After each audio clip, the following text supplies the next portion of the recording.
سے اضافہ کر لیے 44ویں قسم کیا ہے؟ حدیث لاوارث۔ اے بھائی آپ علی کا ذکر کیوں کرتے ہیں مجلس میں؟ علی کا تذکرہ کیوں کرتے ہیں مجلس میں؟ ان کے فضائل، ان کے مناقب، ان کی اولاد امجاد کے تذکرے کیوں کرتے ہیں؟ ہم اپنے مرنے والے کا ذکر نہیں کرتے۔ اب یہ بھی سمجھ میں نہیں آیا۔ اب میں پوچھنا چاہتا ہوں علماء اسلام سے کہ حضرت آدم کے ذکر کی ذمہ داری اس عنوان سے اللہ تعالیٰ نے اپنے پیغمبر کو کیوں نہیں دی جس عنوان سے جناب ابراہیم کی دی؟ حضرت نوح کے ذکر کی ذمہ داری اس طرح کیوں نہیں دی جیسے جناب ابراہیم کی دی؟ حالانکہ سب کا ذکر پیغمبر نے کیا ہے، پیغمبر ہی کے تذکرے کی روشنی میں سارے انبیاء زندہ ہیں۔ فرمائیے گا سب کا تذکرہ ہے، مگر خصوصیت کے ساتھ قرآن میں جو آیت آئی وَذْكُرْ فِي الْكِتَابِ ابراہیم، پیغمبر ابراہیم کا ذکر کرتے رہو۔ ابراہیم کا ارے حضرت آدم تو ابو البشر ہیں، مسجود ملائک ہے نا، عالم علم لدنی ہے، عالم علم اسماء ہے، غور کریے گا، خلیفۃ اللہ ہے، سب کے باپ ہیں، ان کا تذکرہ کیوں نہیں کرایا کہ ان کا تذکرہ کرو؟ پیغمبر نہیں کہا ابراہیم کا تذکرہ کر۔ تو علماء نے بتایا اصل میں خاص بات یہ ہے کہ سارے انبیاء و مرسلین میں تنہا ابراہیم وہ ذات گرامی ہیں کہ جن کو اللہ کے گھر بنانے کا شرف ملا۔ آپ نے کعبہ بنایا تو جو جارا بیت اللہ بنایا، جواب تو مل گیا نا کہ آپ علی کا ذکر کیوں کرتے ہیں؟ پیغمبر سے کہہ رہا ہے ابراہیم کا ذکر کرو، ابراہیم کا ذکر کرو۔ کیوں کرو؟ اس نے میرا گھر بنایا ہے، کعبہ بنایا ہے۔ تو قرآن نے واضح تو کر دیا کہ جب کعبہ بنانے والے کا ذکر محمد پہ واجب ہے تو جو کعبے میں پیدا ہوا ہو، جو زینت بیت الہ، سلوات پڑھے محمد و آل محمد پر، غور کریے گا۔ اب پھر ذرا سی اور کیفیت ہے اور تنوعات ہیں، شعبے ہیں، برانچیز ہیں، دیکھیے گا یہ عجیب و غریب شخصیت، عجیب و غریب کردار اور بڑا اہم کیریکٹر ہے جس کا نام ابراہیم علیہ السلام ہے۔ کیا کہا اللہ نے؟ انہو کانا صدیق النبی۔ اب میں آپ سے پوچھتا ہوں کیا جناب آدم صدیق نہیں ہے؟ جناب نوح صدیق نہیں ہے؟ ارے ہر نبی صدیق ہے، اور کریے گا آپ ہر رسول صدیق ہے، مگر صدیقیت کے ٹائٹل کا، لقب کا اور تذکرے کا آغاز کہاں سے ہوا؟ حضرت ابراہیم سے۔ کیوں؟ یہاں سے کیوں چلا؟ اس سے پہلے کیوں نہیں؟ پھر علماء نے لکھا اصل میں ان کی ایک کوالٹی ہے جو کسی کے پاس نہیں۔ وہ کوالٹی کیا ہے بھئیہ؟ کہ ابراہیم ہے بت شکن، انہوں نے بتوں کو توڑا ہے، پھنسا مسلمان نہیں سمجھ رہا؟ کسے بنایا اللہ نے؟ آدم نے بت نہیں توڑے، نوح نے بت نہیں توڑے، کسی اور پیغمبر نے بت نہیں توڑے، ابراہیم نے توڑے۔ اللہ نے کہا تو صدیق ہے، رہتی دنیا تک ایک میسیج دیا ہے اس آیت نے اور اللہ کے اس پروگرام میں توجہ جانو کہ صدیق وہ ہوگا جو بت شکن ہو، بتوں کو پوجنے والا صدیق نہیں ہوتا۔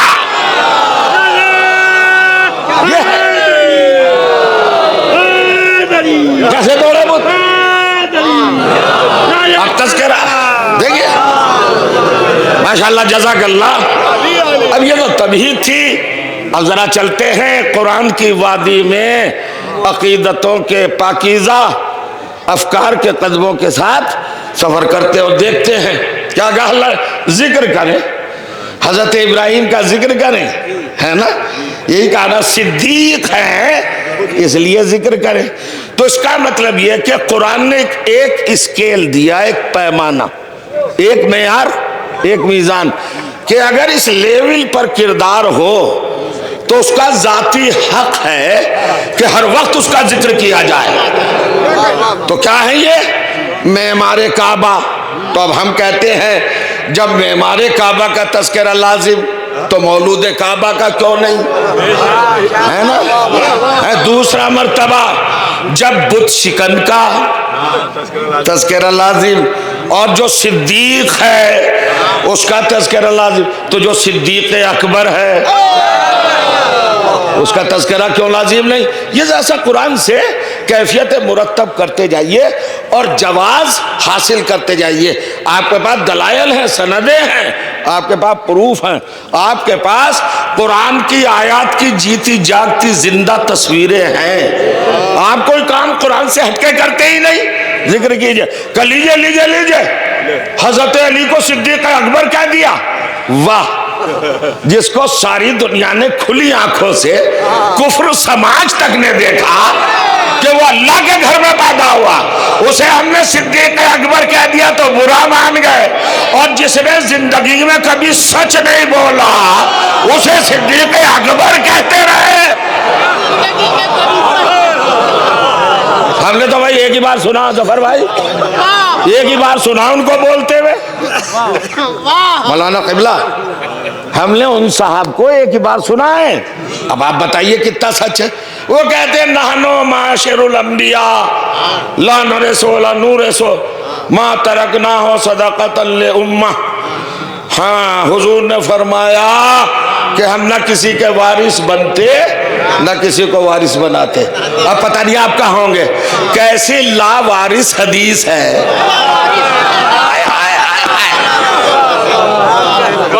لطف نہیں لیا ہم نے پورا. اس حدیث کو ہم کہیں گے حدیثوں کے ذخیرے میں. مولانا حدیثوں کی 43 قسمیں ہیں نا. 43 کتنی ہیں؟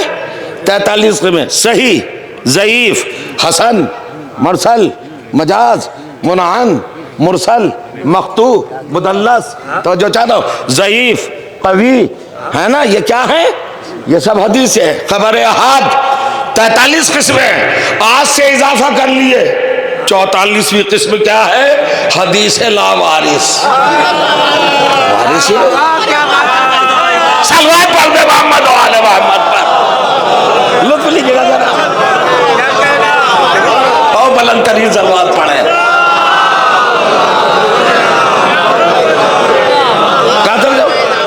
اچھا، کوئی کتنی بھی بڑی بات کہہ رہا ہو، اگر وہ قرآن سے ٹکرا جائے اور قرآن کے مقابلے پر آ جائے تو وہ قابل قبول نہیں ہوگی. بھائی یہ تو کوئی بھی ہمیں دبا سکتا ہے، ان کر پریشر بنا سکتا ہے. قالا قالا رسول اللہ، اس پہ نہیں چلے گا کام.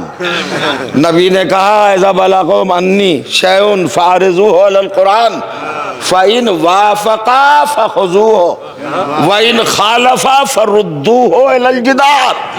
پیغمبر نے کیا کہا؟ مجھ سے تمہارے پاس بہت ساری حدیثیں پہنچے گی، خبردار آنکھیں بند کر کے نہ مان لینا، ورنہ جمعہ بدھ کو پڑھنا پڑ جائے گا. مت ماننا. پھر کیا کرے؟ کہ اسے قرآن پہ پیش کرنا.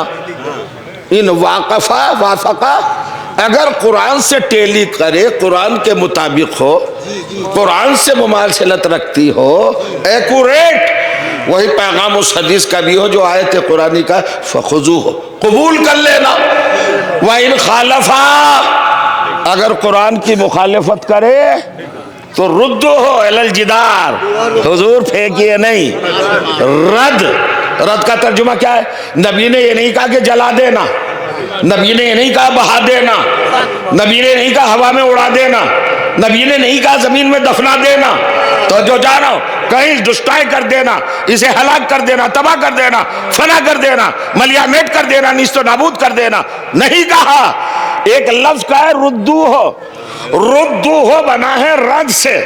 رد کا مطلب ہے ریجیکشن، جدھر سے چیز آئے ادھر ہی مار دو. رد کا مطلب، اب میں لغت کھول رہا ہوں ڈکشنری، رد کا مطلب کیا ہے؟ کمال کیا نبی نے. اچھا رد کیا دیتے؟ جدھر سے آ رہی ادھر. ایک لفظ کا اضافہ کیا، الل جدار، دیوار پہ مارنا. یہ دیوار کیوں کہا؟ اس سے خوبصورت تبرہ پڑھا نہیں جا سکتا، اس لیے کہ خلق عظیم پر فائز ہے. بیٹھے ہیں نا، میں کیا کہہ رہا ہوں؟ نبی نے کہا دیوار پہ مارنا، دیوار پہ مارنا، دیوار پہ مارنا. اگر مخالف قرآن حدیث ہو تو انہوں نے فاطمہ زہرا سے کہا بی بی حق لینے آئی ہیں آپ فدق میراث میں، مگر آپ کے بابا نے تو کہا ہم میراث چھوڑتے ہی نہیں، نہ کسی کے وارث بنتے نہ کوئی ہمارا وارث ہوتا. ادھر قرآن نے 7 آیتیں پیش کی. ان کا ارتکاب ایک نہیں ہے، ایک ہی وقت میں 7 گناہ ہیں. 7 مرتبہ ٹکراؤ ہے قرآن سے توجہ کرے. اور بابا نے کیا کہا تھا؟ اگر حدیث مخالف قرآن ہو تو اسے دیوار پہ مارنا. کتنا دنیا کا دماغ کمزور ہے. وہ کہتے فاطمہ باغ فدق لینے آئی تھی. نہیں، یہ نہیں لینے آئی تھی، بابا کی حدیث پہ عمل کرنے آئی تھی. آپ کہیں کیسے کرنے آئی تھی؟ نبی نے کہا انا مدینۃ العلم وعلی بابها، میں شہر علم ہوں، علی اس کا دروازہ ہے. حدیث کو لوگوں نے آگے بڑھا، فلان سقفها فلان جدارها، پہلے والے یہ ہے، دوسرے والے یہ ہے. پہلے والے کو دیوار کہا تو یہ خلیفہ اول دیوار کی حیثیت رکھتا ہے حدیث کے معاملے میں. اور نبی نے کیا کہا تھا کہ اگر حدیث جھوٹی ہو تو دیوار پہ مار دینا. یہ فدق لینے نہیں آئی تھی جھوٹی حدیث کو. میں کچھ کہہ رہا ہوں، اتنی سی بات ہے. لطف آیا کہ نہیں آیا؟ یہ ہے منزل. صدیق کون ہے؟ حضرت ابراہیم، مگر محض صدیق، فقط صدیق، صرف صدیق، اونلی صدیق. علی ہے صدیق اکبر. علی کون ہے؟ صدیق اکبر. کیا اس قوم کو اکبر سمجھ میں نہیں آتا؟ جو 5 مرتبہ روزانہ اذان میں اللہ اکبر سنتی ہے. اکبر کیا؟ صدیق اکبر. ایک صفت میں اللہ نے اپنا مشترک کر لیا. علی توحید میں، الوہیت میں، خالقیت میں، رزاقیت میں اکبر ہوں. صداقت میں تو اکبر ہے، سچائی میں تو اکبر ہے. صدیق اکبر.